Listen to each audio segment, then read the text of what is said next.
So back when I was a sophomore in college, I was dating a guy that we'll call Will. I won't give away too many details about him for reasons that'll become obvious as the story progresses. When we first met as freshmen, we couldn't have been any more mismatched. We were from opposite sides of the country. He was an English major while I was studying molecular biology. He was super outgoing and sort of right-brained while I was awkward, shy, and very much his complete opposite.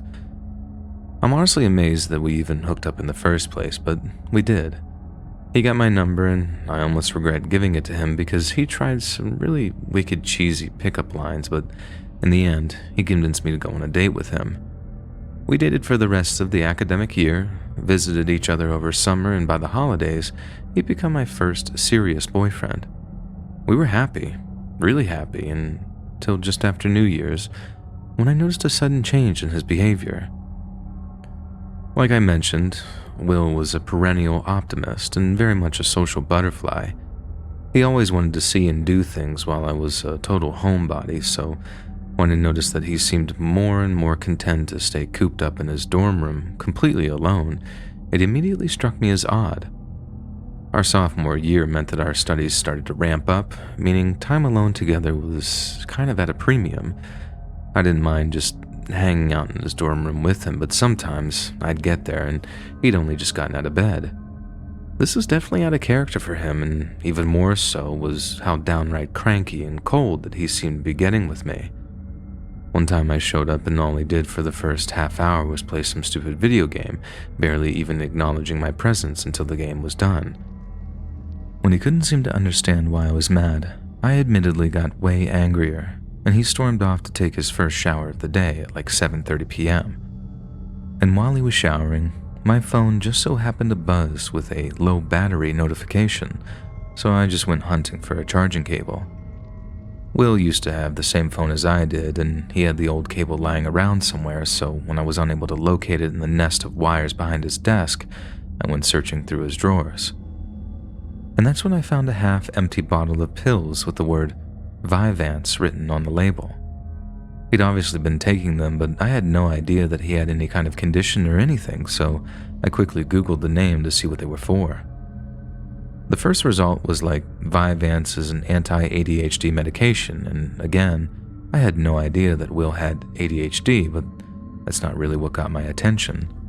It was the side effects. Hallucinations, paranoia, depression, harmful ideations, you name it, and Vyvanse listed it as a side effect of overconsumption. I was almost certain that the pills were to blame for Will's sort of sudden behavioral shift, so naturally I wanted to step in, but I also didn't want to inflame the already present tensions that we had with each other. But sadly, there was no way to avoid it. When he came out of the shower, I asked him if he had anything he wanted to tell me. Now I know what you're thinking, and no, I didn't do it in a rude or accusatory way. I did it in an earnest, I love you but I'm worried about you kind of way, not wanting to prolong our conflict any further. Somehow, Will still took offense before flat out denying that he was hiding anything. I tried again, giving him a free pass for us to talk about the Vyvanse without me being remotely mad or judgmental, but again, he denied keeping anything from me. And that's when I straight up asked him, well, what about the pills? And he freaked. He goes on this, how dare you snoop around in my room? You're not my effing mother, screaming and shouting and balling up his fists. I'm not proud of it, but I just burst into tears. I've always been very conflict averse, and unfortunately sudden aggression just provokes this kind of stress reaction in me. The sight of my tears calmed Will down a little, and he agreed to talk about the pills. And here's what my initial theory was. Will had suffered with ADHD for years. He was embarrassed by it and kept it a secret. Since he was away from his mom and dad, he'd somehow messed up in his doses and was now suffering the side effects, but here's what was actually going on. Will had never in his life suffered from ADHD. Someone had sold him the pills as a sort of study aid, but instead, Will was using it to be better at that stupid video game that he'd been playing. He wasn't up studying all night like I thought he was. He'd been wasting his time trading insults with literal children. I couldn't hide how mad I was. I never heard anything so irresponsible in my entire life. I should have just dumped him right there and then, but I loved him. Go figure. So to his credit, Will admitted that what he was doing was extremely dumb and apologized for worrying me so much. He then took the bottle of Vyvanse out of the drawer and poured the remaining pills down the toilet and then flushed them away.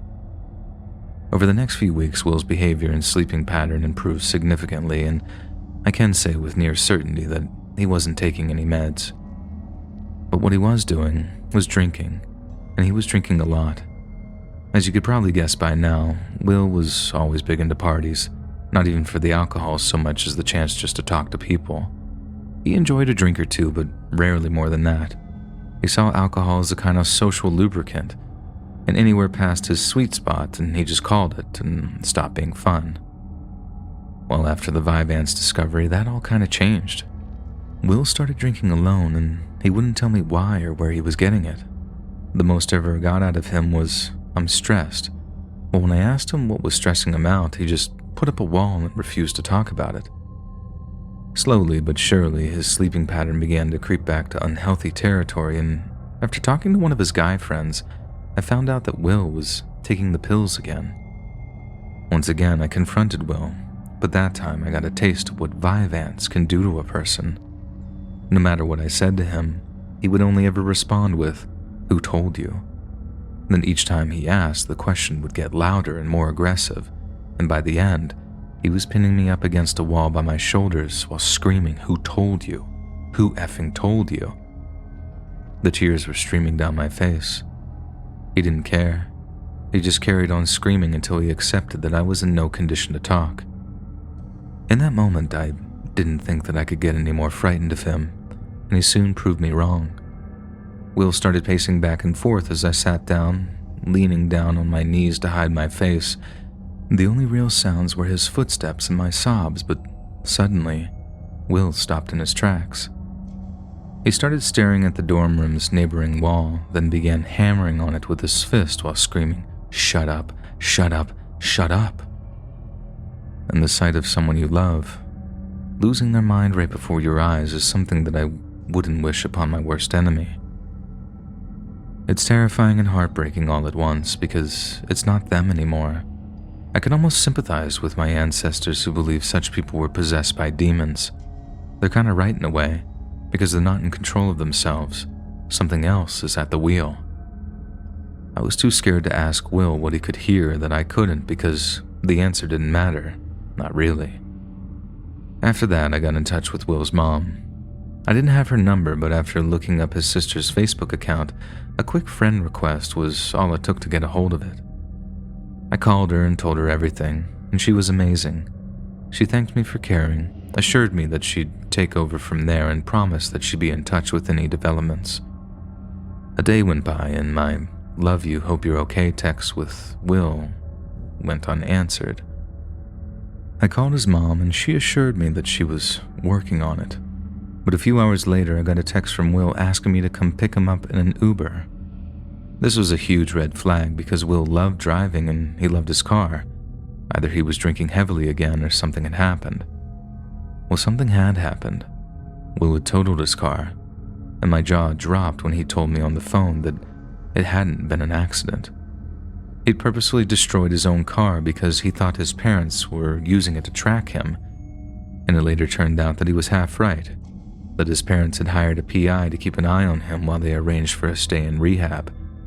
It was a well-intentioned gesture, but given how prone to paranoid delusions Will was at the time, it wreaked absolute havoc on his psyche. But that wasn't all. He wanted me to call us an Uber so we could flee to Canada. According to him, not his parents nor the US government could track him on the other side of the border. Therefore, if we wanted to live in peace, we'd have to move, and there wasn't a moment to spare. Obviously, I said no. There was no way in hell that I was about to just pack up and move to another country. My poor Will needed help, and he needed it badly. But Will didn't seem to see things that way, and I had no idea just how badly he'd take my refusal. For those of you that don't know how it feels to be stabbed by someone you've once believed would never ever hurt you, I hope it stays that way for you. Luckily, mine was just a superficial wound, but the one Will inflicted on the first person who tried to stop him, that wasn't so superficial. Neither was the head injury Will received when he hit the pavement after getting tasered into submission. I didn't press any charges, but the same couldn't be said for the Good Samaritan who saved my life. I don't begrudge him the right, I just wish things could have transpired differently. My poor Will is currently serving a 5-year sentence for aggravated assault, and although we're no longer together, I still write to him from time to time. He's not a bad person, never was. He just made some very poor decisions, and we both have the scars to prove it. If you enjoyed this scary story, listen to thousands more, either over on the Let's Read YouTube channel or podcast.